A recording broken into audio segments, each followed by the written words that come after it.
ನಮಸ್ಕಾರ. ನಾನಿವತ್ತು ಬಂದಿರೋದೇ ಚಿತ್ರದುರ್ಗದಲ್ಲಿರೋ ಪ್ರಸಾದಂ ಹೋಟೆಲ್ಗೆ. ಹೊರಗಡೆಯಿಂದನೇ ನೋಡಿ ಎಷ್ಟು ಚೆನ್ನಾಗಿದೆ ಅಲ್ವಾ. ಈ ಎಂಟ್ರಿಯಲ್ಲಿರೋ ಗಂಟೆಗಳ ಡಿಸೈನ್ ಅಂತೂ ಸೂಪರ್ ಆಗಿದೆ. ಒಳಗೋದ್ರೆ ಸಾಕು, ಒಳ್ಳೆ ವೈಬ್ ಇದೆ. ಕ್ರೌಡ್ ಕೂಡ ಜಾಸ್ತಿನೂ ಇತ್ತು. ಸೊ ನಾವು ಫಸ್ಟ್ ಆರ್ಡರ್ ಮಾಡಿದ್ದೆ ಬಿಸಿ ಬಿಸಿ ಪಲಾವ್. ಆ ರಾಯ್ತ ಜೊತೆ ಮಿಕ್ಸ್ ಮಾಡ್ಕೊಂಡು ಒಂದೇ ಒಂದು ತುತ್ತು ಬಾಯಿಗಿಟ್ರೆ ಅಪ್ಪ ನೆಕ್ಸ್ಟ್ ಲೆವೆಲಲ್ಲಿತ್ತು. ಅದ್ರ ಜೊತೆಗೆ ನಾವು ಆರ್ಡರ್ ಮಾಡಿದ್ದೆ ಚೋಚೋ ಬಾತು. ಅದನ್ನು ಚಟ್ನಿ ಒಳಗಡೆ ಮಿಕ್ಸ್ ಮಾಡ್ಕೊಂಡು ತಿಂತಾಯಿದ್ರು, ಸಖತ್ತಾಗಿತ್ತು. ಬಿಕಾಸ್ ನನಗೆ ಉಪ್ಪಿಟ್ಟು ಅಂದರೆ ಅಷ್ಟು ಇಷ್ಟ ಆಗಲ್ಲ.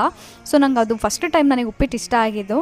ಅದಾಗಿ ಮೇಲೆ ಮತ್ತೆ ನಾವು ಆರ್ಡರ್ ಮಾಡಿದ್ದೆ ನನ್ನ ಫೇವ್ರೆಟ್ ಮಸಾಲೆ ದೋಸೆ. ಅದ್ರದ್ದು ಕ್ರಿಸ್ಪಿ ಆಗಲಿ, ಆ ಚಟ್ನಿ ಮತ್ತು ಸಾಂಬಾರು ಜೊತೆ ತಿಂತಾಯಿದ್ರೆ ಮಜಾನೇ ಬೇರೆ. ದೋಸೆನೂ ಆಯಿತು. ಇನ್ನು ಇಡ್ಲಿ ವಡೆ ಕಾಂಬಿನೇಷನ್ ಬಿಡೋಕ್ಕಾಗುತ್ತಾ? ಸಾಫ್ಟ್ ಇಡ್ಲಿ ಮತ್ತು ಗರಿಗರಿಯಾದ ವಡೆ ಬೆಸ್ಟ್ ಬ್ರೇಕ್ಫಾಸ್ಟ್ ಅಂದರೆ ಇದೆ ಅನಿಸುತ್ತೆ. ಕೊನೆಯದಾಗಿ ಇಲ್ಲಿನ ಸ್ಪೆಷಲ್ ಓಪನ್ ದೋಸೆ ಟ್ರೈ ಮಾಡಿದೆ. ಆ ಬೆಣ್ಣೆ ಆಲೂಗಡ್ಡೆ ಪಲ್ಯ ನಿಜವಾಗ್ಲೂ ಹೊಟ್ಟೆ ತುಂಬೋಯ್ತು. ಅಷ್ಟೇ ಅಲ್ಲ, ನನ್ನ ಮನಸ್ಸು ಕೂಡ ತುಂಬೋಯ್ತು. ಎಲ್ಲ ಆದಮೇಲೆ ಸ್ಟ್ರಾಂಗ್ ಕಾಫಿ ಕುಡಿಯೋದೇ ಇರೋಕ್ಕಾಗತ್ತಾ? ಸೊ ಅದನ್ನು ಕೂಡ ಟ್ರೈ ಮಾಡಿದ್ದೀನಿ. ನೀವು ಯಾರಾದರೂ ಇಲ್ಲಿಗೆ ಬಂದಿದ್ದೀರಾ? ಕಾಮೆಂಟ್ ಮಾಡಿ ತಿಳಿಸಿ. ಹಾಗೆ ನನ್ನ ಪೇಜ್ನ ಫಾಲೋ ಮಾಡೋದನ್ನು ಮರಿಬೇಡಿ.